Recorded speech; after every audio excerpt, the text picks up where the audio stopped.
Welcome if you're new to the channel. If you're not, welcome back. I've been meaning to do this video for quite some time, so I've trimmed my beard especially so that I don't look too mad professorish. Well, I do a little bit mad professorish. Why did I start a brewery and call it the Alchemist? AleChemist. A little bit of a clue is in the logo. Those who are familiar with kind of like, I suppose, medical shorthand will recognise, the R symbol with the cross on the leg as being shorthand for your prescription or medication or your treatment. So I kind of like adopted that idea and stuck a little cross on the leg of the A. It's highly illegal to claim any health benefits from alcohol, so I'm not. But I sort of am, but I'll come back to that later. The history. Just over 30 years ago, my best friend was diagnosed with terminal cancer. For reasons which I won't really go into here, he chose not to have any surgery, chemotherapy, radiotherapy. And probably about 8-10 months later, he died. He actually died of a heart attack while helping to push someone's car to bump start it. A very noble way to go, and he would have, I'm sure, appreciated that. A few years later, I got a diagnosis as well. I got my first diagnosis probably about 2 years after that. And so having a history working within the NHS and latterly working not within but with the NHS in various ways, I became acutely aware that the process of a cancer diagnosis and then being put through the machine is it's a little bit medically exclusive and obviously frightening. Around the end of 2009, I accidentally started a completely informal support group for patients who'd been given a terminal diagnosis, and the basis of that group was basically we'd go out to the pub for a pint, and my argument had always been, even technically, the health trust is completely anti-alcohol unless it's the managers going out for a boozy lunch or a conference or whatever. But my thoughts were going out for a pint isn't going to hurt anyone with a terminal diagnosis. In actual fact, it enhanced the quality of their life. And I carried on those groups probably for another 6 odd years. Then the format changed ever so slightly around 2015 for various reasons, which some people know, some people won't. It's irrelevant. I don't want to cover it here. And then we carried on doing the same type of support structure, support network, right up until COVID started. Now, a support group for terminally ill patients. This video is probably going to be quite long, by the way. You might want to pause and go and get a cup of tea or a pint, depending on what time of day it is. If it's after 9 in the morning, then please do feel free to get a pint. So those support groups carried on till COVID. Now the nature of that support group is you have a core of people, and then you have some dropping off the end, because the purpose of the group is that it's for terminally ill patients, so you lose some falling off the end, but others are joining, so there's a nucleus of a group. Generally speaking, there is a kind of loose continuity within that group structure. All of the normal roles within a group are fulfilled, so you'll have the joker, you'll have the saboteur, you'll have etc. I don't need to go into the psychology of group dynamics. And the groups worked. And we did all sorts of crazy things, not only going out to the pub for a drink, but we would do things like have kind of informal brew days here. I've always been a fairly enthusiastic home brewer. Not always the best, but always fun. So we would invite people round to have a brew day. Now, there was a duality of purpose with that. Throughout all my experiences, with my personal experience and the experience of working with people with terminally ill diagnosis, not even just terminally ill diagnosis, but predominantly it was with the terminally ill patients that I predominantly worked. The thing that we don't do is talk. We don't. But we have loads of questions. But we feel we shouldn't ask those questions because we don't want to be a bother, or we don't want to upset our family, or we don't, So saying to somebody, would you like to sit down and chat about this for a couple of hours? They'll say, oh, no, be right. It's all right. I'm all right. There's others worse off than me, which is another one that I ought to come to at some point, because that's complete twaddle. But if you say to someone, look, do you want to come and brew some beer? Like, oh, yeah, brilliant. So come round, brew some beer. And most of the people that I know who watch this channel will know the brewing process. So please bear with me while I explain it to others who might not.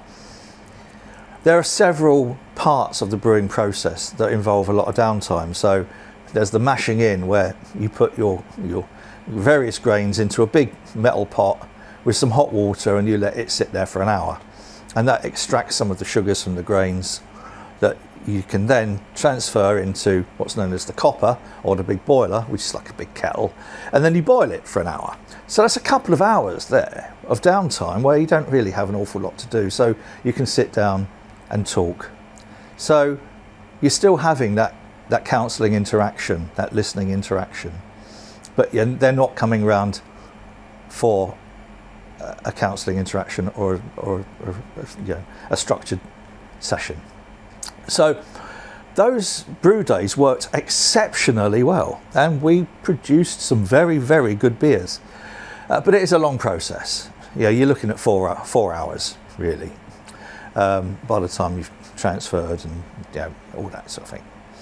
For some of the other patients where that would have been too long an ordeal, we would just do some kits. We get some of the Mangrove Jack's beer kits and do those, and you can do those all within half an hour, and then sit down, have a coffee and chat, and then they're too tired and they need to go back to the ward or the hospice or wherever.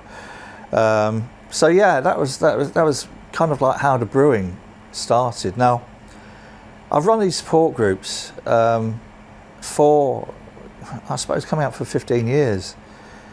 One way or another, beg, borrow, steal, in order to run them. And I did all sorts of things, kind of making rings out of coins, coin rings. If you look back through the back catalogue of the videos on this channel, you'll see me making some coin rings. Lichtenbergs, which is high voltage through wood to burn them. And I'd sell those in order to fund tea and biscuits. And as an example, at the time, selling a coin ring, which didn't really cost me anything to make, for £25 would pay for tea and biscuits for a meeting out in in various places. So it was all self-funding. I didn't really want to go for any grants or anything like that. I didn't really just want donations. If you actually look on, I'll put it along here, on the website, click on about and then why, I state that I'm not really a fan of charity. Well, I am, and I don't want you to stop giving to charity. I want you to give more, actually, because fucking hell, we need it. It's just that I don't want you just to give the money to me to run these groups, because I think I like the idea of the groups can be funded. in other ways. And that's sort of where the Alchemist Brewery came in. April 2020, 4/20. The significance was intentional. Just as a global pandemic has been declared, what do you do when you sense that hospitality sector is about to be decimated, people aren't going to be going out, and there's going to be a whole load of social isolation? So you start a brewery. So I started a brewery, and that's how the Alchemist came to be. It's developed quite a lot since then, and grown quite a lot since then, and we're just at the stage now of actually kind of like selling what we brew. And again, here's the thing: I'm in Sheffield. Sheffield hasn't got a void when it comes to breweries. There's about 30 odd, maybe more. So we're not really bringing an awful lot to the party. We're small. I think we're probably, although I wouldn't like to bet on it, we're probably one of the smallest breweries in Sheffield. So we're not bringing a lot to the party, but we have got skin in the game, as the term goes. But don't expect anything groundbreaking from us. We like to brew stuff that we like to drink. So interesting stuff, and just nice stuff. And here's where I risk breaking the law, because yes, it is illegal to claim any beneficial outcome from drinking alcohol.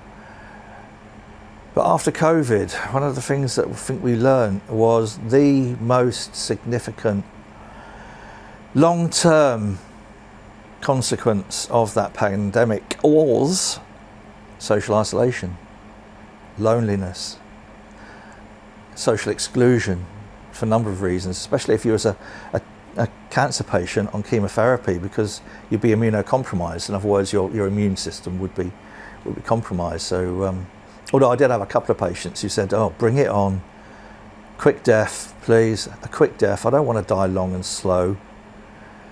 But anyway, that's a different story. I might come back to that at a later date. But going out for a pint, sitting with a couple of mates, whether they've got terminal condition or not, just sitting, talking, being with other people. And it's not even just about drinking a beer. It could be drinking a coffee or a Coke. At a wonderful, sadly departed Muslim patient who came to all the meetings and joined in, had a great deal of support, would just drink orange juice, fine. But the focus, I like the focus being kind of like the beer, for a number of reasons, which I might go into at a different point. But where are we now? So this building, as some of you who, again, if you haven't followed this journey, go back through the back catalogue, you'll see this is quite a large building. And the benefit is it's owned outright, so there's no rent to pay, and we get small business rate relief, so there's no rates to pay. So our outgoings are limited, quite low, so it gives us the opportunity. We don't have to go out there and compete with all the other breweries on a price level. So I'm being a little bit reluctant because we're in a slightly privileged position. The main point will be brewing stuff for sale here when this is back into a club again, a maker space, a creator space, a club, support arts initiatives, small group meetings, all sorts of things will be happening here eventually. But I am only one small human, and I'm quite heavily disabled, as some of you who might have seen some of the videos about my fingers will realise I've got quite crippling osteoarthritis. So a lot of the stuff I do, I have to sort of like plan carefully around that. So the brewery is to fund other stuff that goes on here, including me, because at some point it would be nice to not have to worry about how I'm going to pay my bills either. But the main focus here is to get the place running as a club again. The Boathouse Social, all legally registered as a club. By the way, the brewery's all legally registered. We've got this thing called Alcohol Wholesale Registration Scheme, so we can sell to trade. We've got a license for the building here under the Boathouse Social. If you buy stuff along here, if you buy beer or anything else from the website, buying beer from the website, every sale helps to contribute towards the running of the club. So that's kind of the potted history. I'm sorry, that's been a bit gone on for a bit, hasn't it? There's a load of other stuff as well, which I might come to in a follow-up. If you've got any questions, stick them below in the comments, and I'll do another one of these to camera things where I talk in more depth about anything that you're interested in hearing. The closing statement for this is, I don't just work with cancer patients now. It became clearly evident, especially during COVID, that another area is around mental health, and again, that's something I have personal experience of, and it was highlighted very much during COVID. Is the second pandemic, the second cancer, is around mental health. And it's not something that we're really geared up for dealing with. Again, the common thing with presenting mental health issues is, it'll be right, but it won't. Depression, especially clinical depression, is a cancer of the mind, and it will behave just like a cancer of the body. If you do not get a check on it, it can kill you. Similarly, depression and cancer are both equal opportunities illnesses. They don't care whether you're black, white, male, female, rich or poor. They affect everybody. So a part of what I want to be developing going forward is a kind of group of people who can do what I do. I could be running 2 support groups a day, 7 days a week, if I allowed it to take over. I can't do that. But there's no reason why other people couldn't, in their own little environment, just run one group a week. And then we could have all of those people supported here, kind of like peer supervision for people who work in the caring professions will know that term. So it's building support networks. My background, yes, doctor, professor. Doctor's a qualification, professor was an appointment. But nowadays, I've dropped both of those really, because I consider myself a community worker. And I think that's where all of this falls. It's about building communities, and it's about non-judgmental support. And I'll close with this. There is no doubt the big C, and to an extent the big D, but mainly the big C, being given a cancer diagnosis. There are several stages in there. None of them are really that pleasant. There's the bit where you're told, yes, you've got a tumour, come back in a few days and we'll get the results of the test and we'll tell you. Well, that few days is the nightmare. Absolute nightmare. Terrible. But for many, that will be the worst, because they're given a diagnosis of, as an example, testicular cancer, seminoma testicular cancer. We pluck the testicle out and give you a single dose of carboplatin chemotherapy. That's it. A year later, it's all just a bad memory, but not always, not for everybody. But even with a terminal diagnosis, sometimes you can view that as an opportunity to put your house in order. You can tidy up all those loose ends. You can tell the people you love that you love them. We think we do that. We don't. Tell the people that you hate that they're arseholes and tell them why. Max out your credit cards. No, I got into trouble for saying that once because it could be seen as promoting fraud, but they can't come after you when you're dead unless it's a joint account, and realistically your bank or credit card company wouldn't help you out, so F them. Tick things off your bucket list. Do a lot of those things that we always say that we'll do, but we can always find excuses in life not to do things. A terminal diagnosis can be, in a perverse and bizarre sense, it can be quite positive for many people. Yeah, actually, I don't know if any of this is going to make any sense because I've just sat here staring at a camera, wibbling on, trying to explain, and I'm not really very good at that, I'm afraid. So as I said, any questions down below in the comments, please do feel free. And if you want to support what we do, buy some beer or buy some other stuff off the website. The coin rings I'm not doing them anymore because my fingers are too buggered. So yeah, and the Lichtenbergs are a bit dangerous, and the insurance doesn't like it, burning wood, etc. So it's probably beers, and if you run a bar and you fancy trying some of our new poly kegs that we're doing, that would be nice as well. And this is the thing for me, I don't even know whether it's going to sell. The cans are selling really well,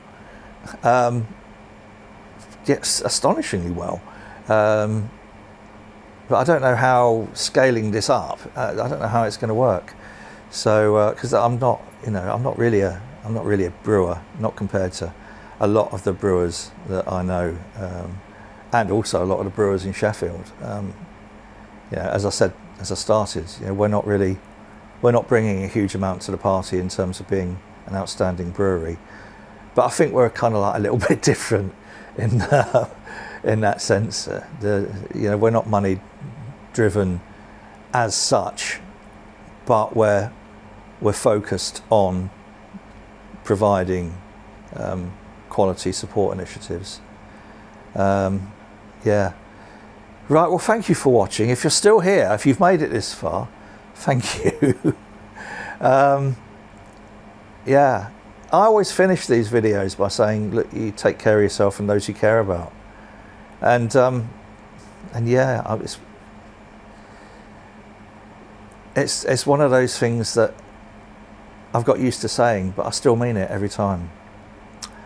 So thanks for watching. If you want to know more, please ask. Go and buy some beer. Cheers.